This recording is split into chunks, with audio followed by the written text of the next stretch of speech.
Hey guys, today I have another little free one for you.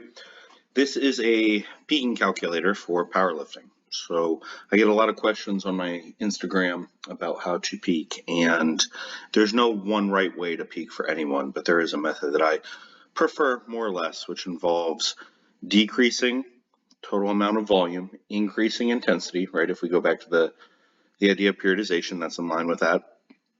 And I also like to waive my rep schemes and my loads because I feel like mentally it allows the lifter to have a little bit more leeway in terms of their week to week progression throughout the peak. So this calculator is designed to set up something that follows those general principles. Now, I don't want you to take it and think that I have to hit exactly these numbers in order to make it work. You should adjust these numbers based on how you feel from day to day, what you know to have worked for you in the past, and many other things like that. But I do think that it's a good starting point. So I'm just going to show you real quickly how to use it. The first and most important point, the spreadsheet is in read only, like it says in bright bold letters at the very top. So you go to File, make a copy, name it whatever the hell you want.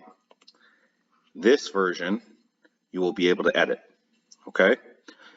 You're going to go down here and you're going to estimate your 1 rep maximum using this calculator. Now, this calculator is not going to track exactly with many of the online calculators that you find, and the reason for that is I tend to peak fairly aggressively, and so I want to underestimate what you're capable of just a little bit for the purposes of this peak. So I suggest picking something that you can do for about 6 to 8 reps, roughly 75% of what you think your 1 rep max is for an AMRAP. It should not be an all-out AMRAP, all right? You're saving a little bit in the tank, and each rep has to be to competition standards or it doesn't count. But you'll enter in the weight you use, and you'll choose the number of reps you get. Now, it's not going to be very accurate for reps lower than 4 or more than 10, so that's why you can only select from these. But you'll put in that, and it'll estimate roughly what you would be good for today, all right? Now, if you're very confident and you want to just plug in your 1 rep maximum, you can do that. It's going to give you a warning. It's going to tell you don't do that, but you can go ahead and do it, and it will calculate the numbers appropriately. Once you do that, everything is already set for you, okay? I suggest that if you actually took the AMRAP, you take a lighter week before you begin this peak because, again, it is pretty intensive, but it will give you a 6-week block of reps in the 1 to 3 rep range for your top set. So make sure you warm up appropriately for these.